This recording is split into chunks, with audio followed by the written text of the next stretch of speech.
Sobat Abdi Waluyo, saya Dr. Suzy Maria. Saya adalah dokter spesialis penyakit dalam, konsultan alergi imunologi di Rumah Sakit Abdi Waluyo.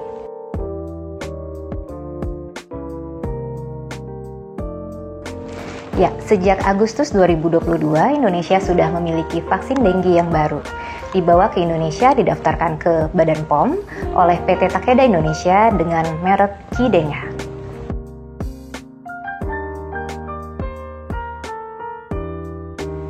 Ya, dengue adalah penyakit yang disebabkan oleh infeksi virus dengue. Nah, kita mungkin taunya dengan demam berdarah atau demam berdarah dengue ya. Penyakit yang endemis di Indonesia, terjadi paling banyak di musim hujan ataupun sesaat setelah musim hujan berakhir. Nah, kenapa penyakit ini menjadi masalah yang signifikan di Indonesia? Karena banyak sekali orang yang terkena penyakit ini. Data di Indonesia tahun 2022 didapatkan sebanyak 143.000 kasus dengue dalam satu tahun.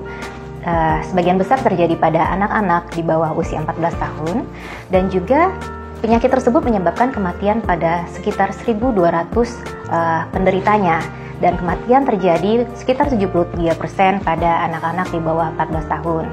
Tentunya meskipun penyakit ini banyak ditemukan pada anak-anak dan lebih berat pada anak-anak, orang dewasa termasuk juga lansia juga berisiko untuk terkena penyakit dengue dan juga berisiko untuk mengalami komplikasi yang berat akibat dari penyakit dengue.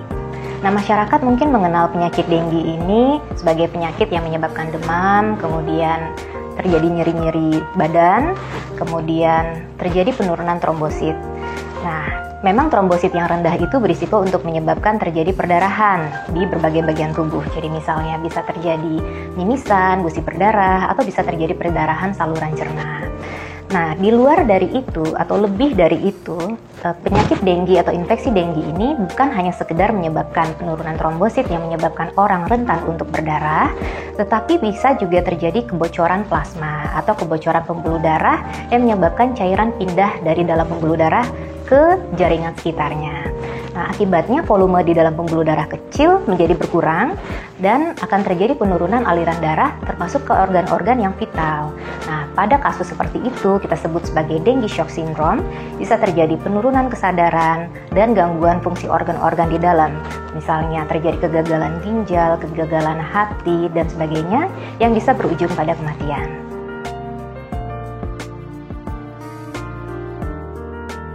Ya, vaksin dengue yang baru dengan merek Qdenga berisi vaksin virus hidup yang dilemahkan.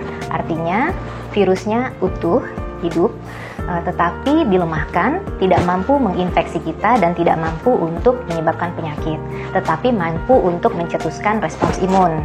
Nah, vaksin ini terdiri dari 4 strain virus dengue yang meliputi DEN1, 2, 3, dan 4.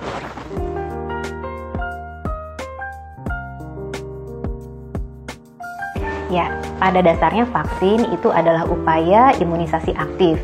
Artinya kita memasukkan suatu antigen ke dalam tubuh manusia agar manusia tersebut membentuk sendiri kekebalan terhadap antigen yang dimasukkan tadi. Nah, dalam hal ini ketika kita memberikan vaksin dengue, kita memperkenalkan sistem imun tubuh kita agar kenal dengan virus dengue, kemudian membentuk kekebalan terhadap virus dengue, sehingga ketika suatu hari tubuh kita kemasukan virus dengue, katakanlah kita digigit oleh nyamuk yang membawa virus dengue tersebut, maka tubuh kita sudah kenal, sudah memiliki kekebalan, dan bisa menyerang virus dengue tersebut sehingga tidak akan terjadi sakit yang berat ataupun fatal.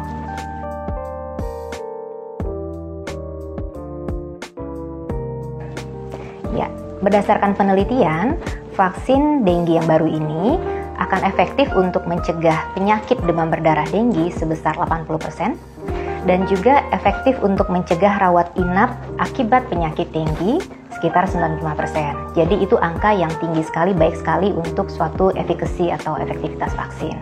Dan vaksin ini perlu ditekankan memiliki efek yang baik pada kelompok yang sudah pernah terinfeksi sebelumnya sehingga sudah memiliki kekebalan terhadap dengue sebelumnya, maupun terhadap kelompok yang memang naif yang memang belum pernah terinfeksi dengue sama sekali.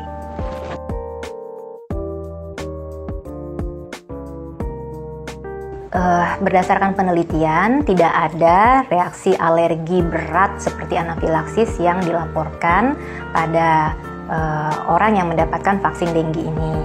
Nah, tetapi secara umum, ketika kita memberikan vaksinasi, kita harus berhati-hati terhadap orang dengan riwayat alergi terhadap banyak obat, atau riwayat alergi terhadap vaksin, atau riwayat alergi terhadap obat injeksi.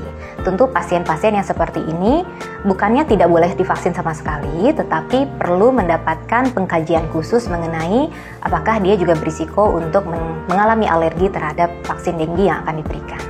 Ya, jadi ketika kita membicarakan mengenai alergi vaksin, umumnya orang bukan alergi terhadap komponen utama dari vaksin tersebut. Misalnya ini vaksin dengue, bukan alergi terhadap virus dengue-nya, tetapi ada potensi alergi terhadap yang kita sebut dengan bahan eksipien atau bahan tambahan penyusun vaksin.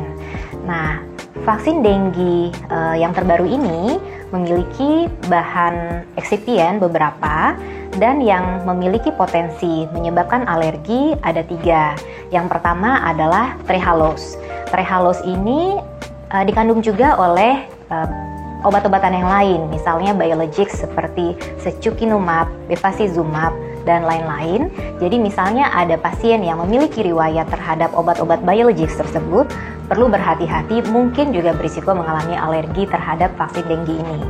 Yang kedua, alergen yang mungkin juga mencetuskan alergi pada orang yang sensitif adalah Poloxamer 407.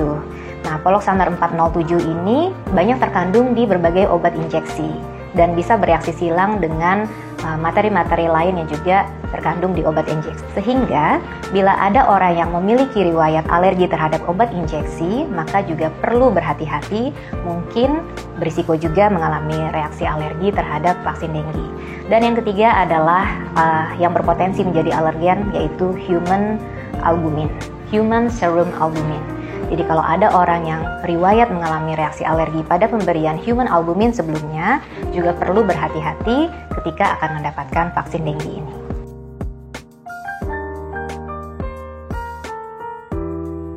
Ya, karena vaksin dengue ini sudah terregistrasi di Indonesia, maka seharusnya ia sudah tersedia di seluruh wilayah Indonesia. Hanya harus disesuaikan atau diperkirakan apakah rumah sakit tersebut memang termasuk rumah sakit yang lengkap yang juga menyediakan layanan vaksinasi baik untuk anak maupun dewasa. Nah, Sobat Abdi Waluyo, bila ingin mendapatkan vaksin dengue dapat datang ke Rumah Sakit Abdi Waluyo.